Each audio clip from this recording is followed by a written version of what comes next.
House of the Dragon, Season 2, Episode 8. Here's my quick reaction. Now, this season had a lot of build-up, a lot of preparation for the eventual, the war that's going to be happening, most likely in Season 3 and 4. A lot of discourse online. That was like a big backlash this season. A lot of people said it was filler. A lot of people said it went nowhere, that it was lackluster.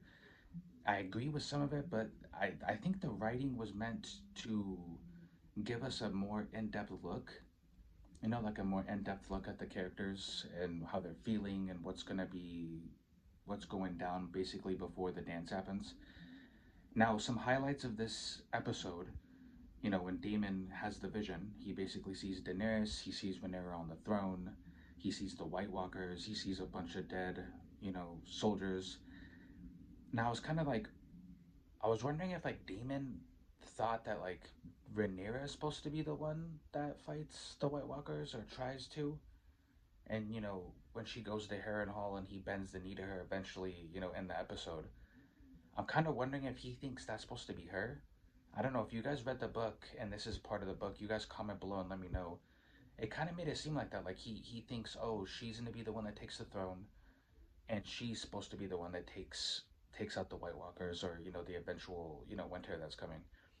Another highlight, which Helena, Aemon's sister, they made it look like she was the one who was giving Damon that vision, or she was a part of it. Maybe it was the editing of this episode, but it kind of made it seem like she was the one who was doing it. But nonetheless, that scene was great because she basically tells Aemon like, "Hey, no matter what you do, you can kill me, you could do all this bad stuff, but that doesn't change what's gonna happen to you." And she basically tells Aemon he's gonna die, right? Another highlight, we have Corlys being confronted by his bastard son. That scene was powerful, right? Because that son needed to get that off his chest, right? He's like, hey, we had to grow up watching you walk around with your actual kids with fur around your guys' neck and great food, and now you want my help? Now we get your crumbs? And Corlys just took it, and that scene was powerful between, you and your dad. Your dad is doing all that, and now he wants your help. The scene with Rhaenyra and Alicent, I'm not sure if that's in the books either. Like, maybe the writers just put that in. I'm not sure if we needed to see them meet twice.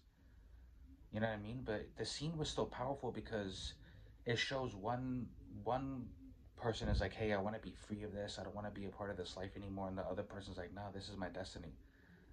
This was my destiny since I was a little girl, and there is no running from this. And it was cool seeing both sides of it. One person is tied down to like basically the destiny of her family and the legacy of her family, and the other person's just like, hey, I'm not trying to do this anymore. Like some Magic Johnson stuff, like, I ain't gonna be here, right? And she basically tells Rhaenyra like, hey, we're gonna leave the Red Keep open, you just come take the throne. That part was like, okay, so like Rhaenyra would believe that. Rhaenyra would just like, okay, yeah, we're gonna go take the throne now because in 3 days she says Aemon's gonna fly out with Sir Kristen Cole. Right? I don't know if that ends good. I mean, obviously it doesn't end good because we know what happens based off like stuff from Game of Thrones, but you know, Rhaena, Daemon's daughter, ends up.